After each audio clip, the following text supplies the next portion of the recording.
ஷங்கர் இயக்கத்தில் கடந்த 2010ஆம் ஆண்டு ரஜினிகாந்த், ஐஸ்வர்யா ராய் உள்ளிட்டோர் நடிப்பில் வெளியான எந்திரன் திரைப்படம் வசூல் ரீதியாக சாதனை படைத்தது.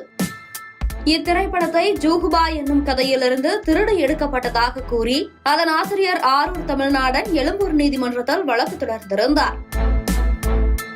2011ஆம் ஆண்டு இவ்வழக்கு தொடரப்பட்டது. இதைத் தொடர்ந்து இயக்குநர் ஷங்கரும் தயாரிப்பாளர் கலாநிதி மாறனும் கதையை திருடவில்லை என கோரியும் தமிழ்நாடன் தொடர்ந்த வழக்கு செல்லாது என உத்தரவிடக் கோரியும் சென்னை உயர்நீதிமன்றத்தில் மனு தாக்கல் செய்தனர். இந்த வழக்கில் கடந்த 2019ஆம் ஆண்டு ஜூன் மாதத்தில் தீர்ப்பு வழங்கிய உயர்நீதிமன்ற நீதிபதி புகழேந்தி, ஜோகிபா கதைக்கும் எந்திரன் சினிமாவுக்கும் பல ஒற்றுமைகள் உள்ளன எனவும் இதன் மூலம் காப்புரிமை மீறல் அப்பட்டமாக தெரிகிறது என்பதால் எழும்பூர் நீதிமன்றத்தில் தொடுக்கப்பட்ட ஷங்கருக்கு எதிரான வழக்கை காப்புரிமை சட்டப்படி தொடர்ந்து நடத்தலாம் எனவும் கூறி உத்தரவிட்டிருந்தார். இதைத் தொடர்ந்து உயர்நீதிமன்ற தீர்ப்பை எதிர்த்து மேல்முறையீடு செய்திருந்தார் இயக்குநர் ஷங்கர். இந்த வழக்கில் உயர்நீதிமன்றம் வழங்கிய தீர்ப்பில் தலையிட விரும்பவில்லை என சொல்லி இயக்குநர் ஷங்கரின் மேல்முறையீட்டு மனுவை 2020ஆம் ஆண்டு அக்டோபரில் உச்சநீதிமன்றம் தள்ளுபடி செய்தது. இதன் தொடர்ச்சியாக ஈடி விசாரணையில் எந்திரன் திரைப்படத்திற்காக ஷங்கர் சம்பளமாக கதை உருவாக்கம், திரைக்கதை, வசனம் மற்றும் இயக்கம் உட்பட எந்திரனுக்கு அவர் அளித்த பன்முக பங்களிப்பிற்காக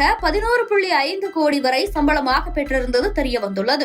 மேலும் film and television institute of இந்தியாவின் சுயாதீன அறிக்கைப்படி ஜோகிபா திரைப்படத்திற்கும் எந்திரன் திரைப்படத்திற்கும் இடையே உள்ள ஒற்றுமை அப்பட்டமாக தெரிவதாக அறிக்கையில் குறிப்பிடப்பட்டிருந்தது. கதையமைப்பு, பாத்திர வளர்ச்சி மற்றும் கருப்பொருள் கூறுகளை ஆய்வு செய்த இந்த அறிக்கை ஷங்கர் மீதான திருட்டு குற்றச்சாட்டுகளுக்கு ஆதாரமாக அமைத்தது. இந்த ஆதாரங்களின் அடிப்படையில் இயக்குநர் ஷங்கர் பதிப்புரிமை சட்டத்தை மீறியதற்காக அவரது 3 சொத்துக்கள் முடக்கப்பட்டுள்ளன.